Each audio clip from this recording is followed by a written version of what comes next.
Welcome to our YouTube channel Veer story. अगर आपको जल्दी से नेक्स्ट एपिसोड चाहिए तो वीडियो को अभी लाइक करो। Chat 24 I can't live without her।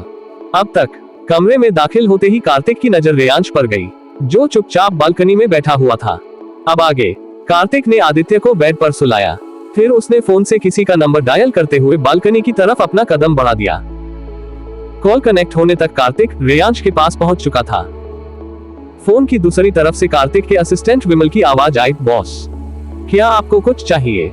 Doctor को लेकर मेरे कमरे में आओ, कार्तिक ने ठंडे स्वर में कहा और विमल की प्रतिक्रिया पर ध्यान दिए बगैर कॉल डिस्कनेक्ट कर दिया। डॉक्टर का जिक्र सुनते ही रेयांश ने सर उठाकर कार्तिक की तरफ देखा। उसकी आकर्षक सफेद नीली आंखों के कोने में लालिमा झलक रही थी। रेयांश ने धीमे स्वर में कार्तिक से पूछा, आप डॉक्टर को यहाँ क्यों बुला रहे हो? क्या आपको कुछ हुआ है? जवाब में कार्तिक ने उसके बगल में काउच पर बैठते हुए कहा, मुझे कुछ नहीं हुआ है। आदित्य को शायद फीवर है, उसकी बॉडी टेम्परेचर बहुत बढ़ गई है। कहाँ है वो? अंदर बेड पर सो रहा है। कार्तिक का जवाब सुनने के बाद रेयांश ने पलटकर एक नजर आदित्य को देखा, जो बेड पर सो रहा था। फिर रेयांश ने अपना सर झुका लिया। लंबे समय तक उन दोनों के बीच खामोशी छाई रही। कार्तिक ने कुछ समय बाद रेयांश की तरफ देखा। रेयांश अब भी खामोशी से अपना सर झुकाए हुए बैठा था। कार्तिक ने उसके सर पर हाथ फेरते हुए पूछा, क्या तुम ठीक हो? जवाब में रेयांश ने कहा, नहीं, मॉमी और बर्तिका की याद आ रही है। उसकी आवाज धीमी और हल्की रुंधी हुई थी। कार्तिक ने उसे कुछ क्षण गौर से देखा। रेयांश के पैरों के पास लगातार उसके आंसू की बूंदें टपक टपक कर गिर रही थी।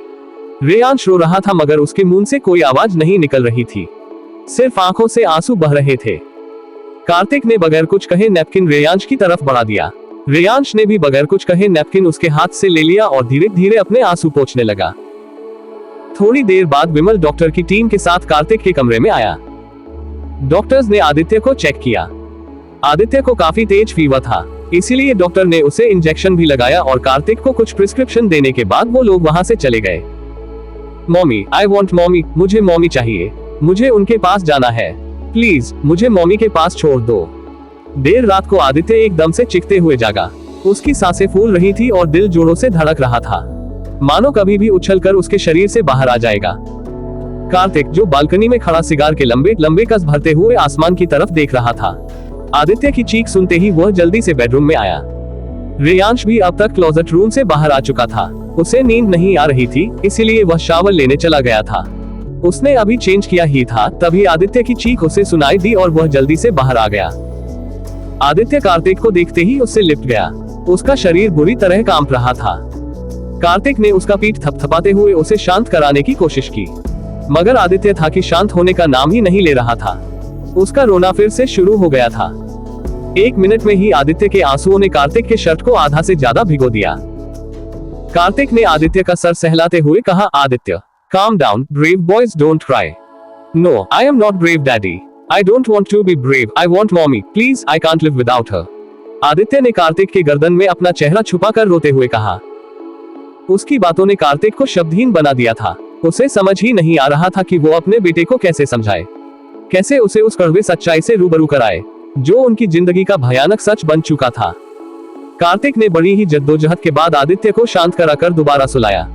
फिर उसने रेयांश की तरफ देखा, जो बिना भाव के उन दोनों को ही देख रहा था। कार्तिक ने रेयांश को कहा, बहुत रात हो गई है, आकर सो जाओ, मुझे नींद नहीं आ रही है। कोशिश करो, आ जाएगी। और आपका क्या आपको भी कोशिश करने पर नींद आ जाएगी? रेयांश का अचानक पूछा गया सवाल सुनकर आदित्य के बालों में चलते कार्तिक के हाथ रुक गए। उसने रेयांश को कुछ पल देखा मगर कहा कुछ नहीं। रेयांश भी आगे कोई सवाल जवाब किए बगैर बेड पर आदित्य की दूसरी तरफ आकर लेट गया। हालांकि नींद उसके और कार्तिक के आंखों से कोसों दूर था। आदित्य तो रोकर भी अपना मन हल्का कर लेता था, मगर कार्तिक और रेयांश को तो ठीक से रोना भी नहीं आता था, जिससे कि वो अपना मन हल्का कर ले। समय का पहिया अपनी गति पर था। भले ही कार्तिक, रेयांश, चाली और आदित्य की जिंदगी पर बढ़ते समय का कोई असर नहीं हो रहा था, मगर समय तो समय है, वो किसी के लिए भी नहीं रुकता है।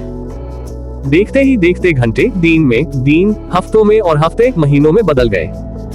मुंबई, रात का वक्त। एक लड़का नशे में धुत किसी बार में बैठा हुआ था। उसके बगल में खड़ी लड़की ने गहरी सांस लेकर उसे समझाते हुए कहा, चाली, प्लीज घर चलो, अगर तुम ऐसे ही ड्रिंक करते रहोगे तो तुम्हारी लीवर डैमेज हो जाएगी। पिछले 1 महीने से तुमने कुछ खाया भी नहीं है। प्लीज घर चलो। सिस्टर बेला तुम्हें ऐसे कभी नहीं देखना चाहेंगी। प्लीज ऐसे मत बनो कि सिस्टर बेला की आत्मा को पछतावा हो। जवाब में चार्ली ने उस लड़की का हाथ अपने कंधे से झटकते हुए कहा, राइमा घर वापस जाओ, मैं थोड़ी देर में खुद आ जाऊंगा। राइमा चार्ली की गर्लफ्रेंड थी। वो परेशान थी क्योंकि पिछले 1 महीने चार्ली बिल्कुल लॉस्ट हो गया। उसका दिमाग काम नहीं करता था, वो बस ड्रिंक करता था, मगर शराब भी उसे बेला की यादों से दूर नहीं रख पा रही थी। राइमा ने कुछ बोलने के लिए अपना मुंह खोला, तभी अचानक उसकी नजर बार में अभे आए एक इंसान पर गई और उसने अपना मुंह बंद कर किया। चार्ली ने वाइन का ग्लास उठाया, वो वाइन पीने वाला था, तभी अचानक किसी इंसान ने उसे कॉलर से पकड़ा और उसे गेंद की तरह उठाकर फर्श पर पटक दिया। चार्ली की आंखें गुस्से से धधक उठी। उसने अपने सामने खड़े इंसान को देखा, जो कि कोई और नहीं कार्तिक था। कार्तिक के साथ अक्षत भी था। चार्ली ने गुस्से में दांत पीसते हुए कहा, आपकी हिम्मत कैसे हुई मुझ पर हाथ उठाने की? मैं। कार्तिक ने चार्ली की बात बीच में काटते हुए उसे दोबारा कॉलर पकड़ा और कठोर लहजे में कहा, तुम्हें कीड़े मकोड़े जैसी जिंदगी जीने का कोई हक नहीं है। मेरी वाइफी चाहती थी तुम एक अच्छी जिंदगी जियो, इसीलिए तुम्हें एक अच्छी जिंदगी जीनी होगी, चाहे तुम चाहो या ना चाहो। अगर तुम मेरी वाइफी के थॉट्स के अगेंस्ट गए तो मैं तुम्हें जीने लायक नहीं छोड़ूंगा। कार्तिक की आवाज पत्थर जैसी कठोर और बर्फ सी ठंडी थी। आगे क्या होगा जानने के लिए to be continued dear readers. शाम को एक और चैप्टर आएगा।